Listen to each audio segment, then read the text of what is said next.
আমাদের ভাগ্য খারাপ বা ভালো হয় কেন?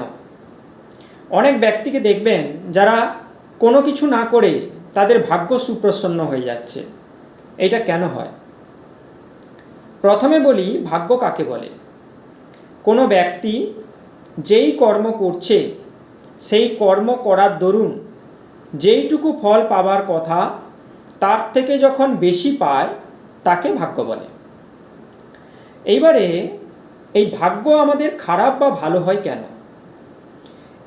ভাগ্য ভাব হচ্ছে আমাদের 9th হাউস অর্থাৎ নবম ভাব। এই নবম ভাব আবার আমাদের পিতৃপুরুষকে বোঝায়, অর্থাৎ আমাদের দাদু তার দাদু এদেরকে বোঝায়।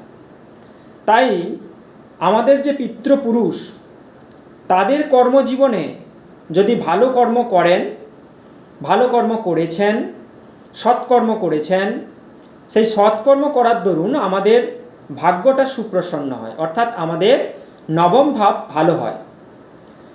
আর অনেক পিতৃপুরুষ রয়েছেন যারা তাদের কর্মজীবনে দুষ্কর্ম করেছেন, খারাপ কাজ করেছেন, সেই দরুন তাদের পরবর্তী যে জেনারেশন তাদের নবম ভাব কিন্তু খারাপ হয়ে যায়।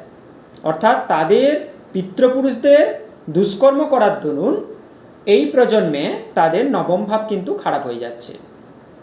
তাই আমাদের এখন উচিত যে আমরা সৎকর্ম করব।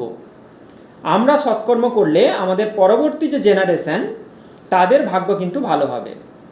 তাই এই 9th হাউস খারাপ বা ভালো হওয়ার পেছনে আমাদের পিতৃপুরুষের বড় রকমের হাত থাকে।